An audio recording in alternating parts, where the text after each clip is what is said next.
ఇప్పటిదాకా మీరే సినిమాల సూపర్ ట్విస్ట్ చూసి ఇదెక్క ట్విస్ట్ రా మావా అనుకున్నారు. నేను బరాబర్ చెప్తా. మీరే హాలీవుడ్ బాలీవుడ్ బయట దేశాల సినిమాలు ఎన్ని చూసినా ఏ ట్విస్ట్ కు మైండ్ బ్లోయింగ్ అనుకున్నా గానీ ఇవాళ బాబు మోహన్ సార్ ఇచ్చిన ట్విస్ట్ కిందికి రాదు. ఏమన్నా ట్విస్టా ఇది? వామ్మో! బయట షానొద్దులకు గానొచ్చిండు బాబు మోహన్ సారు. ఎంపీ ఎలక్షన్ల ప్రజాశాంతి పార్టీకి వెళ్ళి వరంగల్ ఎంపీ క్యాండిడేట్ గా నామినేషన్ వేసిండు.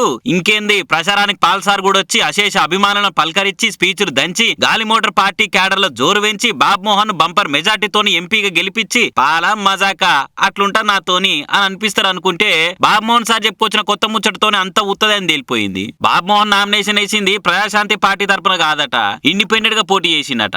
ఇంకా గమ్మత్ ముచ్చట ఏందంటే అసలు ఆయన పార్టీలో లేదట. అగో మరి పాల చేతుల మీదకి వెళ్ళి కండవ కప్పుకున్నాడు, పక్క పక్కనే కూర్చొని గని మాట్లాడి నన్ను సార్ని అడిగితే నేను తెలంగాణ ప్రజాశాంతి పార్టీ అధ్యక్షుని గానే కాదు రాముల, పాల్ సార్ ఉండి చిక్కటి పాలతో కమ్మటి కాపీ పోస్తా దా అంటే తాగేతందుకు పోయినా ఆడైన పార్టీ కండవ కప్పి అధ్యక్ష పదవి ఇచ్చిండు. కానీ నేను పార్టీ సభ్యత్వం తీసుకోలేదు. ఆ పార్టీకి ఎప్పుడో టాటా చెప్పేస్తాను అసలు ముచ్చట కులాసాగా చెప్పుకొచ్చిండు. ఇక వరంగల్ నా ఫ్యాన్స్ ఒక్కటే తిరిగి అడుగుతున్నారు, ఎంపీగా పోటీ చేయరు సార్, మీరు లేని పాలిటిక్స్ బోర్ వస్తున్నాయి మజా వస్తలేదని అడిగితే సరే ఇండిపెండెంట్ గా బరిలకు దిగుతున్నా అని చెప్పుకొచ్చిండు. మరి ఇన్ని దినాలు తెలంగాణ ప్రజాశాంతి పార్టీ అధ్యక్షుడు పాల్ తర్వాత బాబు మోహనే పెద్ద లీడర్ పార్టీలని అందరు రాస్తుంటే మాట్లాడుతుంటే ఈనాడు బయటకు వచ్చి తూచ్ అంత ఉత్తదని చెప్పలేదు. ఇవాళ నామినేషన్ వేసినాక వచ్చి నేను పార్టీ లేదని చెప్తే ఏందన్నట్టు?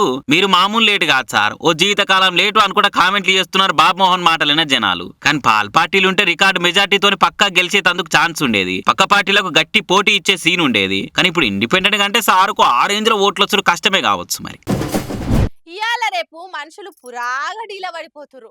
అరే అప్పటిదాకా మన పక్క పొంటి కూర్చొని తింటున్న మనిషి అంత ఎల్మే జీవి పోతుంది. 100 ఏళ్ళు బతకాల్సిన వాళ్ళు 50 ఏళ్ళు కూడా గ్యారెంటీ లేకుండా పోతుంది. ఉండి ఉండి ఎవల పానం ఎప్పుడు పోతుందో తెలుస్తలేదు. ఇగో గిది కూడా గాసొంటి ముచ్చట్నే. ఓహో కాక ఫుల్ జోష్లుండుగా నెత్తి మీద కుండ బోర్లిచ్చుకొని అక్కలతోని పోటీగా ఏ మాత్రం దగ్గకుండా ఆడుతుండు. ఇది మాట్కా ఆటనట. రాజస్థాన్ లా అలా సాంప్రదాయం తగ్గట్టు కాకాల మేనల్లుని పెళ్లికి చుట్టాలందరితో కలిసి మా సంబురంగా దుంకులాడుతుండు. కానీ ఆ దేవుడికి ఆనందం ఎక్కువసేపు ఉంచలే. చూడురి ఏమైందో, ఒక్క పారే ఉన్నట్టుండి కుప్పగూలిపోయిండు. నెత్తి మీద ఉన్న కుండ వలిగిపోయింది. అందరు ఏదన్నా తట్టుదాకి కింద పడ్డాడేమో అనుకొని లేపుతందుకు పోతే ఎంత విలిచినా ఊపినా సై లేదు సప్పుడు లేదు. ఇక దెబ్బ దావఖానకు దొలకపోతే అప్పటికే గుండెపోటు వచ్చి జీవి పోయిందని డాక్టర్లు చెప్పిర్రు. అప్పటిదాకా మనతోనే ఉన్న మనిషి మన దాంట్లోనే తిరిగిండు.